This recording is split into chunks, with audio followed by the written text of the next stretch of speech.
Hey, well, what's up, guys? Welcome back to The Collision. Daniel here, and joined at the desk, as I always am, by the predator to my prey, Mr. Samuel David Kemp. What is up? Not too much. I don't know how I feel about being the prey in this scenario. Well, I'll do my best to run and hide. Hey, I believe I called you the predator.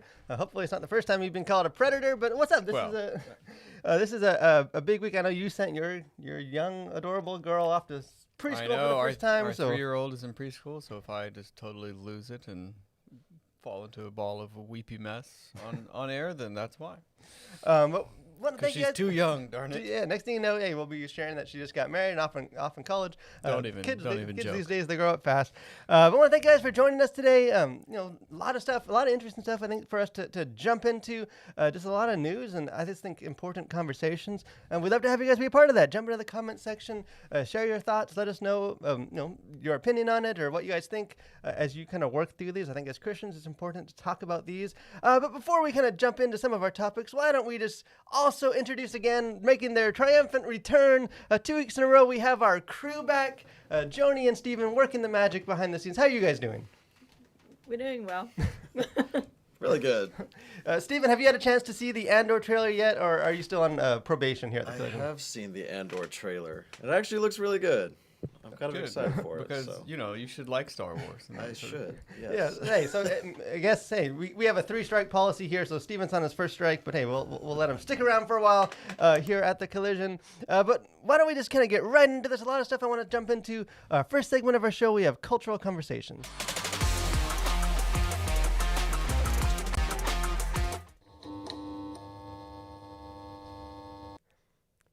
So the first topic is actually kind of a follow-up on some stuff that we talked about last week. I don't want to spend a whole lot of time on this because we talked about it a lot last week, and we've got some other kind of newer stuff to dig into, but kind of a follow-up part 2 of the whole Beyonce, changing her lyrics, kind of drama and controversy and, accusations that she's ableist with some of her words and that she is going to be changing. I don't want to call myself a cultural prophet lightly, but if others want to, go ahead, because one of the things that we talked about last week is that, hey, this in isolation, maybe that's fine, this is fine, but this sort of opens up a door to kind of revisionist history, going back, changing stuff, kind of this constant, updating stuff into to make it more, acceptable. Now, apparently, I wasn't the only one thinking that. Other people started having these thoughts. So this is a tweet that was kind of making the rounds here on Twitter.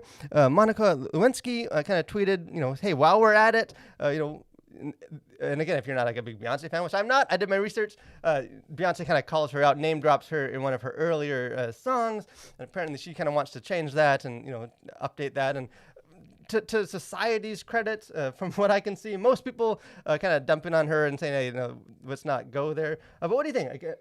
Enough about me talking about being a cultural prophet. Why don't you talk about how I'm a cultural prophet? Yeah, well, not to say we told you so, but yeah, it's no surprise that this is where this kind of thing goes. If you want to be ruled by the mob, then be prepared to not be able to draw the line where you want to. Once you sort of give an inch, they're probably gonna take a mile, and I think that is the case. And they're gonna always take, because people want to have power and they want to feel powerful, and if they think they can get away with sort of forcing big stars to do their bidding, then they will. And this is just a great example of that.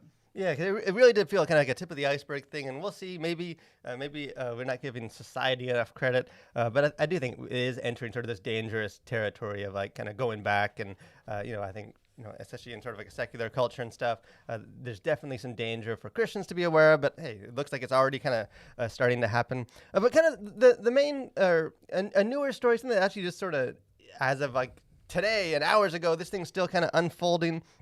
If you haven't seen kind of in the news for this. So there's a church in Texas, which is sort of getting kind of on the old hot seat right now, as it was revealed that they kind of put on this, I think it was a youth production, but again, it looked like, they spent some dollars, some tithe money on this thing, that's, sets and costumes and stuff, and to put on a performance of the popular hit play Hamilton, although it wasn't exactly the one that you may have seen if you went to Broadway.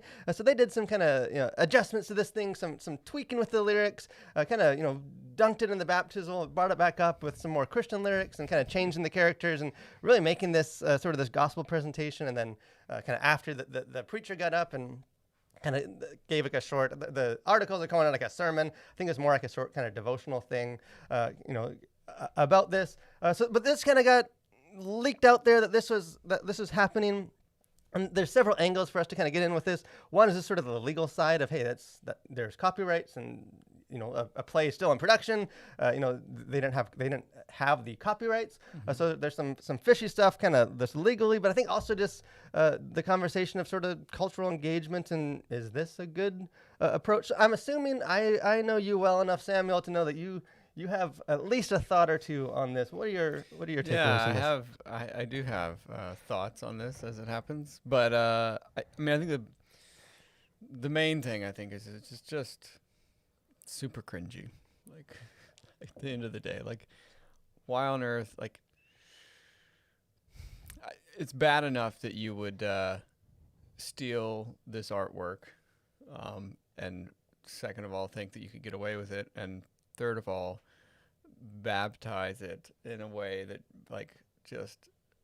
it's just like, did no one involved in this production stop and think like, is this the best that we can do? Like, is this actually a good idea for us to like take this really popular thing and then like change some of it to make it more like religious, and then think that like, everyone's going to be fine with it? Like, I don't know. It just seems like a bad idea from beginning to end. Yeah, and this stuff like this, I think it goes on all the time.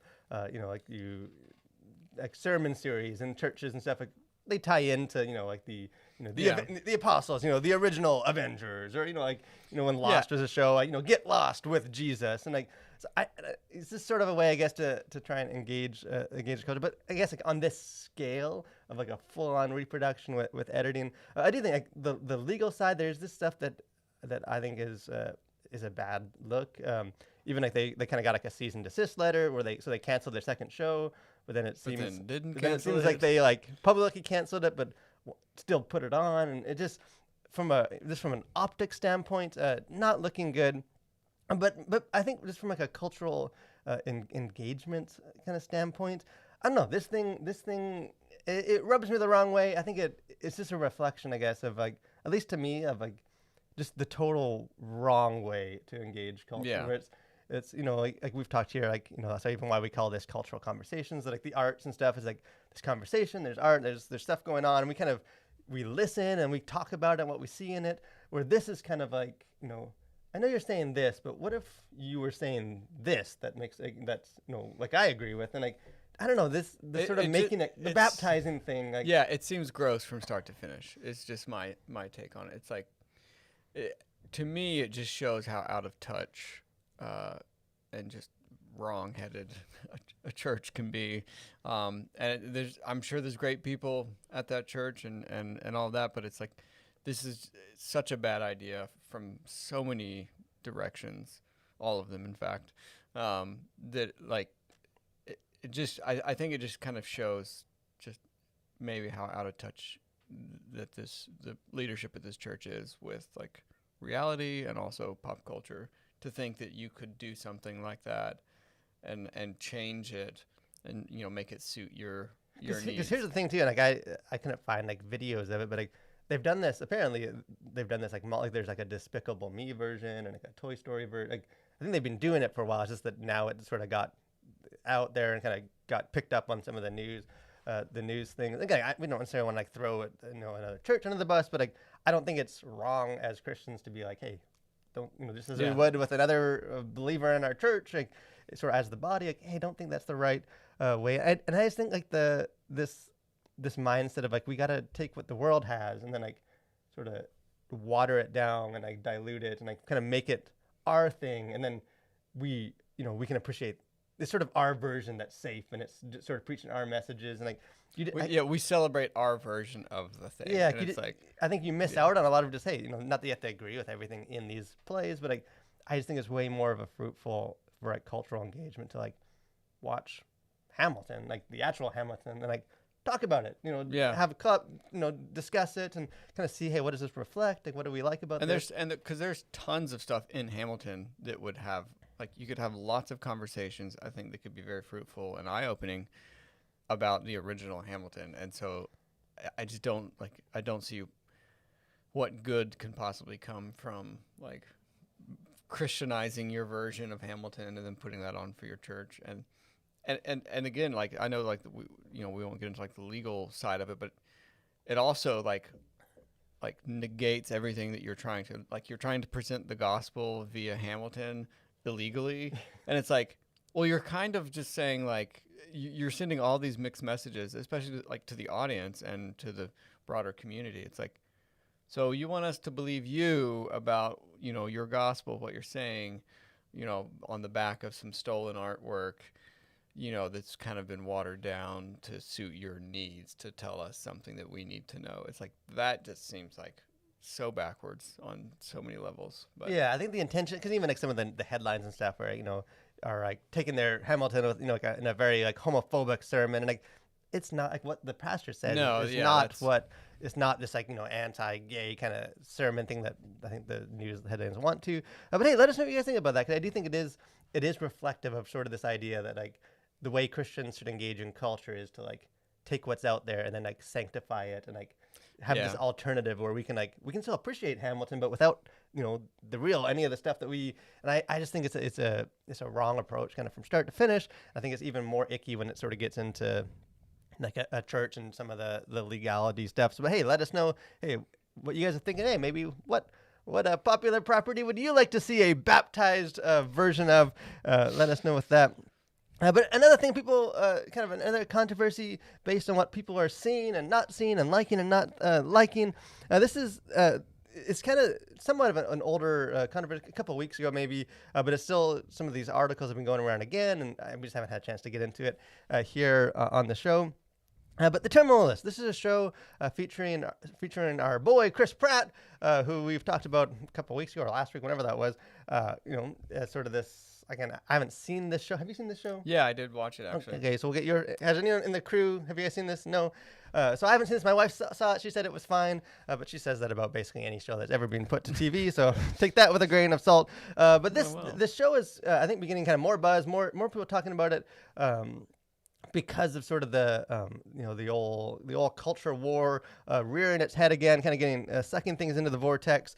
So here's the situation. Then we can kind of get into what's going on, what Christians should do about this. Kind of the main controversy of this is coming back to sort of this discrepancy between like the critic reviews and the audience reviews, where critics seem to mostly pan this movie, not super positive towards it. You can see on Rotten Tomatoes right now it's at 40%, where the audience, the viewers of this, 94%. Just a larger kind of disparity than there often is in just sort of these movies, which has led a lot of people, including the director and filmmaker of the show, to kind of ask, why is that? Why do critics not like it when it seems like everyone else likes it? And I didn't pull the numbers, but I think it's like one of the most streamed things in the last couple of weeks, like in all of streaming. So it's definitely becoming a popular thing. But here's a couple quotes that kind of frame it. This is from a Daily Mail article. At least this is how they frame this whole discussion. It says, woke critics who panned Chris Pratt's new thriller series, The Terminal List, were left red-cheeked this week as it leapfrogged other shows to place number 2 on a list of America's most streamed shows. However, it failed to find the same success within the Hollywood industry, being mostly snubbed at award shows despite pulling in more than 10 million viewers. And the director, this has been very outspoken, kind of saying what every director in history has ever said after their movie got critically panned, said, we didn't make it for the critics, we made it for the fans and the real people. But kind of the simplified version of this is this culture war. This seems like hey, if they don't like it, it must be because Chris Pratt's kind of a conservative guy, and the woke critics, Hollywood doesn't like it. And so, what do you think? You've seen this show, so maybe you have a different perspective than I do. No, I mean, I think I could definitely see where critics would kind of snub this a bit, because it can come across as a very like right wing, sort of go. Well, it's actually not too high on America, but obviously pro like military and what should be done. And so I think there's not a huge appetite in Hollywood for those sort of movies, and it's also just like super revengey. And I think rather than taking the high road, like it's basically just Chris Pratt knocking off everyone that like wronged him and his family, and like basically got all of his team members killed. So it's like it's an interesting premise, but it sort of, at least to me, it plays very much like, I am the law, and like this is how it's gonna go down, and I don't know.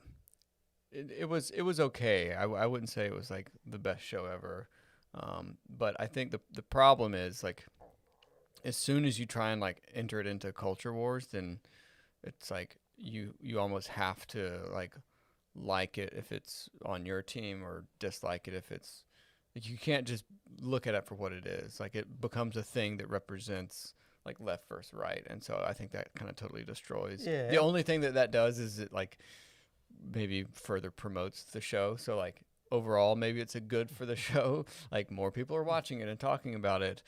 But it just kind of becomes one of those like, well, this is a movie that represents X or Y, and so, therefore I need to feel this way about it or that way, and not so much like, well, so what is it, and can we, rate it based on what it is? Yeah, because I have no doubt there is probably, even looking at some of like the reviews of this, like there is some grain of like, sort of that it is sort of this like liberal Hollywood or whatever, like against the thing. But I do think in a lot there's sort of this danger. It's almost like Luke Skywalker and like the cave, where it's sort of like, what's in there, like, whatever, only what you bring with you. Like there is a tendency just to like read sort of culture war into everything. Like, yeah. This article, the woke critics of Hollywood don't like it, but like if you actually go like on Rotten Tomatoes and like start reading through the reviews, like there are a couple that is clearly their critiques are very politically motivated, but like most of them it's like, hey, this would have been a good movie, but it's too long as like an 8-hour show, or say it's too grim, or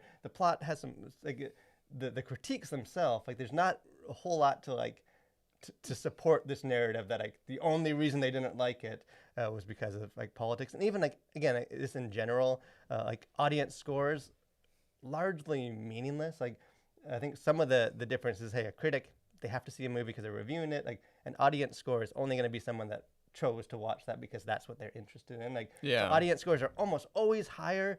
And even like on Rotten Tomatoes, like I went and posted a 5-star review for this. Like I've never seen the show. Like there's no vetting. I think as soon as it gets pulled into this culture war thing where it's like, oh, this is our movie, this is our side. Like Right, you inflate the ratings and like move that way up. Like obviously the numbers say people are watching it. So I don't think it's then you just have like news sites go like, look at this, like it's the people obviously love it, but the crazy woke people in Hollywood just don't like it because it's not woke, and it's like, well, or like it's like this, like it's getting ignored at award show despite all these people watching. Like yes, so Transformers movies, like some of the best movies ever made. Like popularity has never been the same as like whether it's good. Like people like like Taco Bell. That food's terrible.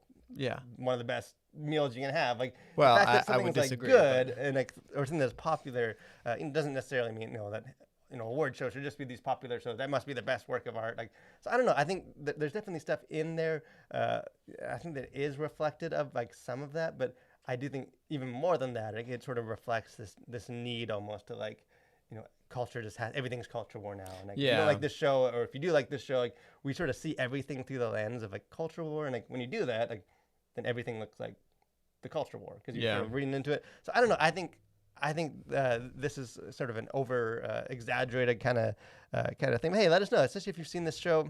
I think it's probably much more ado about nothing. I think in a lot of ways, and maybe it's just a way to boost the ratings even more. It's just to say that it's like the Hollywood doesn't like it, so go out there and watch it. And so it's like, I don't know, Which has become such a that's like what whatever the Shapiro, the Daily Wire, yeah, like they've done with a lot of their stuff where they show like the Rotten Tomatoes, and it's like see the shows that is like the people like, but people that the critics hate, but the people hate, love. It's become this sort of like almost this like victim mentality for movies of like our great art is persecuted by say. Let us know with that real quick. We don't have a ton of time because I want to get into like our main topic, and again this is Sam's week for a host corner, so I want to leave enough time for us to fully digest the wisdom that I'm sure he has prepared for us. But kind of one other big story that's been going on which I think is reflective of several different things, but sort of the surprising demise of HBO Max. This is sort of one of the big, fairly recent sort of streaming things, and sort of especially like on the onset of like the pandemic and COVID, it was sort of, this whole new wave of like, this is the future. Guys, these old like grumpy directors like Christopher Nolan were like, hey, we're out of here. It's all about theaters, and this HBO Max, everything's gonna be like straight to video. We're gonna make movies for streaming. Well, apparently, turns out not maybe the best business model. So HBO Max is gonna be merging into Discovery Plus, be a whole different app. Bunch of shows were canceled, like nearly complete shows like Batgirl, and there's like a Scooby-Doo cartoon movie that were like, they spent like $100 million on these, and they were like finished, and they're still like, now we're gonna do a tax write-off, get rid of these shows. And a lot of it is maybe just like kind of inside baseball as far as like the industry and stuff. And as Christians, I think it's good to be aware of that, but maybe not as the details of that. Maybe we're not like super invested necessarily in like Team HBO Max or anything. Yeah. But I do think there is at least some stuff in there as far as just like entertainment, like the future of this, like the idea that everything's going streaming now, and it's like that COVID has forever changed like the way we digest entertainment. And it's like, well, maybe maybe not so much. And I think it's interesting. There's a Shopify. They're like an e-commerce platform that if you've bought anything online, you've probably used a Shopify store. I think they laid off about 10,000 people. And basically he said, like, the reason why is because we bet big on sort of e-commerce during the pandemic, because like everything went online, and like e-commerce just skyrocketed during the pandemic. But as it turns out, when people can leave their homes, they do, and they want to go shopping again. And so it's like, I think we're seeing that in entertainment as well. It's like, sure, for like when we were all like, we had to stay home and watch stuff online and buy stuff online. We did that more so out of necessity than like because it was a better experience than, going to the store or going to the theater. But I think now, like, things have opened back up and like life is somewhat normal for most people, they prefer the movie theater. And I think this is just sort of, you're starting to see that. And what I think with HBO Max, and I don't know like the sort of ins and outs of it, but I think places like Amazon and what's the other one? Maybe Disney are probably going to be fine, or maybe Apple Plus. They have like these mammoth companies that are making tons of money doing other things, and so they can afford to lose like gobs of money on entertainment, and it doesn't really affect them. Whereas if it's like a Netflix or HBO, they're much more dependent on the actual entertainment that they make to like make their money, and so I think they're in a more precarious spot. And I think this is sort of revealing that. Yeah, I think maybe the two takeaways for me. One is just, I'm still trying to work through the fact that you're suggesting that there are still civilized, normal, sane humans out there that would rather shop in a store with other people rather than I didn't say I was one of them or that everyone feels that way, but there are apparently people. They're the monsters don't all live under the bed. I've heard that they're out there. But I think the other thing, even as, then we can move on. But just I think even like drawing parallels to like the sort of even like church, like the idea that like through COVID, like everything was kind of going digital, and the world is digital now, and like I think some of this is just sort of revealed, and again, some of it's just purely business and money, but I think a lot of it also just reveals like human nature doesn't change. Like, I think people overestimated just how much like the nature, our human nature was going to be radically different after COVID, and like. I think we've been people for a long time. We've been social, and like I do think even you hope even like with church and has so much has gone digital. I think there's a lot of good in there, but just the fact that there is power in just like gathering with people, and, experiencing something that's a little bit more real and not sort of as isolated. Hey, let us know what you guys think of that. If you guys are excited for that, and welcome. Unstoppable says hi. A cinnamon lover 14 says hello. She's I think I believe Cinnamon Lover is the one that let us know our mistake in our subscribe button. So shout out to you. Thanks for that. But let us know what you guys think of this topic. If you're excited for this, if you think it reflects anything kind of deeper, or hey, it's just entertainment business. I would love to have that conversation. But I know a conversation I've been excited about all week, and that is our next segment of our show. We have Host Corner.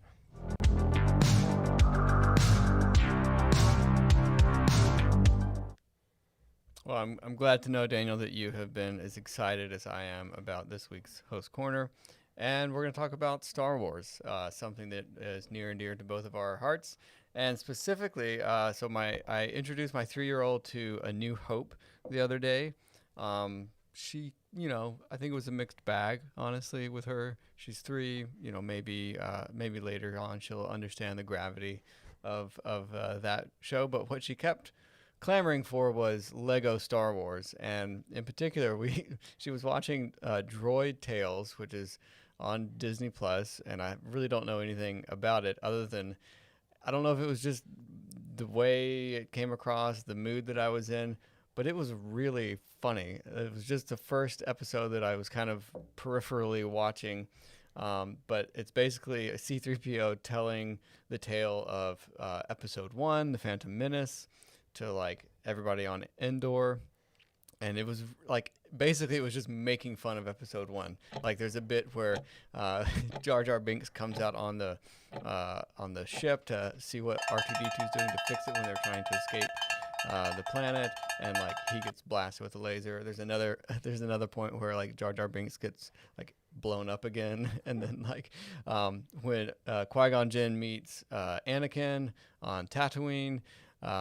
There's Anakin's like master is in the background selling red flags for the upcoming pod race, and like Qui-Gon Jinn is talking to him about becoming a Jedi, and the guys in the background selling red flags. So I don't know, like it just struck me as hilarious, and so that's my plug for that particular Lego Star Wars. I don't know if have you seen this? So I have seen this. Me and the boys, my twin boys, we watched this. I forget when we watched this, but like the Lego Star Wars things are legit hilarious. Like, I know, like it's because they're spoofs, but they're like loving spoofs. Like it's not like Star Wars is dumb. Like it's like Star Wars is awesome, but it's also like one of the goofiest things that's ever been created. Yeah, like, well, it's funny because they're just like constantly like poking holes in like the plots, and like there's just all these like subtle digs that like I think he's like trying to like, doesn't he start off like giving like the setup for the first episode, then like it cuts and like everyone's just like asleep because it's all like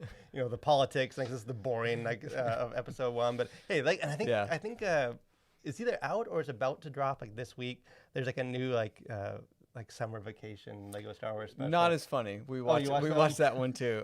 Not as funny as this one, I don't think, but it's still interesting. Like I love the Lego Star Wars. I think it's just kind of the Lego in general is they are Lego it. Batman. Is also, Lego Batman. You can do so much with that.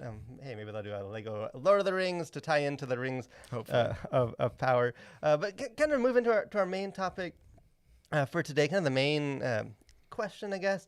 And it's an interesting one that's kind of surprising, I guess, that maybe however many episodes we've been doing this, 86, 85, and we haven't talked at least directly on this question. Again, if you're watching us live, we'd love to hear your thoughts on this. I think it's a tricky question to get into. I don't think it's necessarily a black or white or an easy answer, but this is the question of should Christians watch violent movies? Like, is it okay to watch movies with violence and blood and characters that get killed and in maybe graphic ways? I know we've talked before, and we've done articles on the Collision. I think we've done at least a couple of these live streams on like the question of like, do violent movies make us violent people? Like, what does the violence do to us? And we sort of discussed that that's sort of a tricky question, the inconclusive data. But as far as just like watching violence, like, sort of beside the fact of what some of the extreme cases or some of that discussion, like, is it appropriate just for Christians to watch movies that are violent, whether that's action movies or war movies or fantasy movies, or like I was thinking about this just because I watched Prey, like the new like Predator prequel, which is really good, but also violent, and Predators often people and often limbs and there's blood, and so what do we kind of do with this as Christians? Because again, there's lots of different ways to get into this, but like, is it immoral? Is it desensitizing? Is it valuable? Like, do you have any initial thoughts or something? Yeah, I mean, I think initially, as far as like the question, should Christians or can Christians watch violent movies? I think, again, it sort of depends. I think there can be, and I think just even going back to The Terminalist, like I watched that, and it's quite violent. But I think it's interesting because I think it does show some of the like desensitizing nature that like war can have on an individual, and which is something like I've never experienced war, like I've never been in the military, so like I've really like movies are the only sort of avenue into what that life must be like. And so I think in some aspects, and I think probably like war films are let's say probably like the most okay movies that most Christians would say. Like if it's like a World War II film, like that seems better than if it's just like a Quentin Tarantino movie maybe. And so I think in some ways it can be helpful in just kind of realizing some of just the difficulties of war and what that does to a person. And I think you definitely see that in like The Terminalist. But yeah, I think it depends is sort of the easy answer. I think like, with most of these cultural stuff, like, there's a lot of different types of movies, a lot of different ways violent. Like, I think any very simplistic, like, yes or no, like, obviously is just not engaged enough in like the material and like in movies. But this is a question that I've wondered about kind of off and on. Like, I'm a sucker for like these monster alien, like, Jaws and like Predator and Alien, like all those movies. Like there's something about those movies that just captivates me. And like most of them are fairly violent, and like like I've wondered before, as I'm watching like Bruce the Shark just chew up Quint and Jaws, like and there's like blood spurting out of his mouth, like sort of like am I a terrible person for the fact that like I've seen this movie like 60 times or however many times I've seen this movie? Like, is it like the sinful part of me, or is there actually value in sort of being like shocked and sort of like unsettled by some of this? And again, there is different approaches. You mentioned Quentin Tarantino. He has several, but if you kind of Google him violence interview, he has like a sort of his where he lays it out. Like he's very much like pro-violence and like, or like in movies, like that there's that kind of catharsis that comes from violence that that is separate from real world violence, that you actually can see it in the theater, and that it sort of like almost purges you of these. And so there's sort of that like extreme take. There's an article that I came across that kind of I think presents like another side of it. And I guess to spoil my own opinion, I think I fall somewhere in the middle of those positions. But this is on the website desiringgod.org. And this is sort of near the end of her article, where she's sort of against the violence. Says, too often, however, films exploit brutality rather than condemn it. They treat it as a forbidden fruit, a rousing spectacle, rather than as sin unleashed. While graphics technology depicts exploding tissue and splattered blood and unprecedented relief, they gloss over the impact of such travesties on the soul, mind, and heart. And then she quotes, which a lot of people dealing with these questions always quote the verse of Philippians 4, 8-9, where it says, finally, brothers and sisters, whatever is true, whatever is noble, whatever is right, whatever is pure, whatever is lovely, whatever is admirable, if anything is excellent or praiseworthy, think about such things. And kind of her, and she, in the article, sort of said, hey, there is play. She's not just wholesale no violence. Just saying that she's more critiquing just sort of the like, like the type there, the way we do it. Like, not that film shouldn't be violent or there isn't a place for it, but more the violence in film that's just like making the violence like almost like an end to itself, where it's like I think of a lot of like slasher, like Chainsaw Massacre. Where, like the draw of the movie is just to see a bunch of these like C-list no-name actors just get like brutally murdered. How many ways can you in off? Like, different creative ways, and this is like the blood and the gore and like the gross out. Like, so I think that's more where she's coming at. Like, what do you think? Like, is there? Like, I don't think it's a bad or like a you like prudish Christian, you don't even like violent films. Like, don't it's just a movie. Like, I think there's definitely more. Like, it is something that like when you think of like this verse in Philippians, like is it sort of consistent with a Christian character? Because there's nothing in the Bible that says like don't watch violent plays. Right. Like, but just sort of like, is it consistent with? Well, and I think because I feel like we've talked about this verse before, but it's like it ends with think on such things, and like I think like if you're spending most of your day sort of watching and dwelling on and pondering like violence in movies, like I think there's some deeper some deeper problems going on, and I think you might need some help. But I think if you like watch the occasional violent movie, or if like you're seeing a film once a month or whatever, or once a week, that's violent, I don't think that that's necessarily you like thinking on those things, and it's like you're not like marinating in the violence of movies for the sake of violence, because I think violence is a reality of life. Probably not like most of our lives, because we're so like maybe 100 years ago it would be way more like a part of life, just because like the world was way more brutal. But I think it can be a good reminder, like one, just the preciousness of life, and I think again going back to Terminalist, just because that's kind of what I've been thinking about lately, is like you definitely like in that show you just see like the toll that violence takes, and it's really not, I don't think, glorified, and you see like I mean this guy is completely broken, like, and it's not a good thing. And so I think there can be lots of ways that you can portray violence that it's not glorifying it, although it is like just shocking to see. But there can be like lessons that can come from that, and there can be utility maybe to it. Yeah, because I think even like like I think the reason I like that genre, like the Predator or Alien kind of Jaws stuff, is like, at least to me, like it's actually glorifying, like in a roundabout way maybe, like life, like in contrast to like death. Like it's like it's not just sort of, you're not watching cheering for the character, like, slasher movie, like you're not sitting there like cheering for the characters, who's gonna die next, like, yeah, I was hoping it was her, like you're cheering for the characters to survive. Like it's sort of this whole struggle for, whether it's like against nature or a dinosaur or whatever, alien, like you're cheering for the characters to survive. Like it's actually like elevating that, I think, life. And one of the things that we've talked about before, because I do think this Philippians verse is one of the most important when it comes to like cultural engagement approaches. But I think maybe the abuses or like the misreadings of it that I just see a lot is to conflate kind of all of those things together, like where it says like whatever is true, whatever is noble, whatever is pure, like whatever is lovely.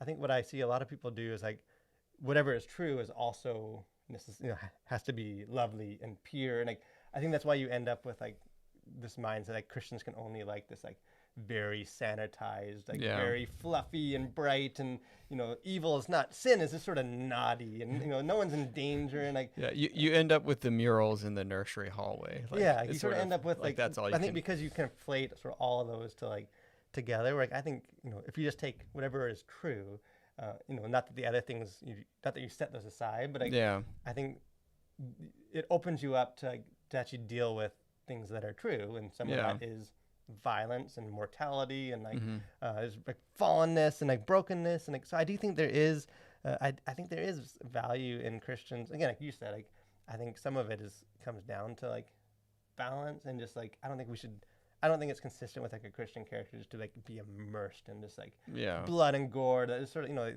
of like image bearers of God, and you're just cheering I love watching humans get killed, like not that, but like I think there are films like I called Prey, like appropriately violent, like where, that situation would be violent, and like it sort of shocks you, and so I don't know. I'm trying to think. What about our crew? Do you have much tolerance for violence in movies? Are you not? You can't stomach that? I guess for me, I guess movies. I mean, like we watch them all the time but I mean, I guess it's what you guys are saying about the desensitizing and all that. But for me, I don't know. I kind of enjoy them sometimes, and I enjoy the action and fun stuff. But I don't know. It doesn't really affect me. Well, when I think, because I feel like that is like I think the reason this question is so important is like I feel like a lot of Christians, like me with Jaws, like we enjoy it. Yeah. But it's like, so it's like, why do we enjoy? Like, is it like, it's almost like this like an embarrassed thing, like should we enjoy it? And I think Monty in the chat raises a good where he says, what is the difference between written violence and visual violence? We can't shun away from all accounts of violence because Scripture is very violent. Again, that is true. Like especially the Old Testament is like extremely violent. But like I think even like the New Testament, like a verse I was thinking about when I was thinking about this is one of Jesus's parables, especially in Matthew, but this is in Luke 12:46, where this is Jesus sort of sharing this parable of like a wicked servant who the master leaves and he starts beating the servants and eating the food. And then it says in verse 46 is, the master of that servant will come on a day when he does not expect him, and at an hour he is not aware of. He will cut him to pieces and assign him a place with the unbelievers. Like Jesus, he went there for at least that parable. It's graphic. Games of Thrones-ish. Yeah, like, you could say he could probably communicate that in a different way. And I think some of the parables, like especially in Matthew, tend to be more violent than in the other gospel. Maybe that's just Matthew communicating it, leaning into some of the violence. But like, if you believe like the Bible is like, inerrant and like designed by God, and like all the words of Scripture are true, like, then I think you have to also think of like, apparently God, like, obviously a lot of the stories like are true. Yeah. In the Old Testament, it's not like it's not all fiction. Like, these are true things that happen. But like, like David cutting off the head of Goliath, like, you can still have the same moral lessons without some of those like graphic details. But, like, as God ordained it, like, why is that? Like, why is like even the Bible so violent? Like, is there something to violence that actually like is edifying? Like, yeah, I mean, I think it can. Again, it just goes back to like, I think it is so sort of ingrained in human nature that I think there are benefits to like witnessing violence. I think one would just be like a deterrent to, like, if it's a violent punishment for something, then you could say that could serve as a deterrent, or also just the contrast between like choosing violence and finding a more peaceable way to settle disputes or that kind of thing. And so I think there can be lots of utility when it comes to violence and just lessons you can learn. I don't think it's all like, you have to shun that all the time, 100%. Yeah, it's not just like a tolerance thing where it's always bad, but I think it's okay to have a little bit of it. And Stephen Howard in the chat makes a good comment. Says, just jumped on the chat. I don't know if it's been covered, but certain cases, a depiction of violence is unavoidable. Examples are Band of Brothers, The Pacific, Hacksaw Ridge, The Passion. Again, I think most of those are like war movies and like the crucifixion. And I do think if you apply that same like Philippians verse of like whatever is true and like whatever, can you, like, I know what's the Christopher Nolan war movie, Dunkirk? Like, that's not really a violent movie, and it still, I think, was a PG-13, and everyone was all mad about that, and it turned out okay. But I do think like, thinking on like whatever's true, I think sometimes requires us to be honest about like the bad, not the bad, but like the more brutal or like the fallenness, and it's not just like focus on whatever's true as long as it's like the uplifting, bright, like sunny, it's also just sort of being honest about what's happening. So, hey, thanks, guys. If you're watching this back, even if we've already finished our live stream, we'd love to have the conversation. It is an important topic that I think we need to work through. I think it's something that most Christians like engage with as we navigate movies and see violence, but maybe isn't one that we necessarily spend a whole lot of time like thinking through whether, what do we think about what the scriptures say? So we'd love to have that conversation with you guys. Again, thanks for those that are in the chat sharing your thoughts. But kind of to wind down our episode for today, final thoughts.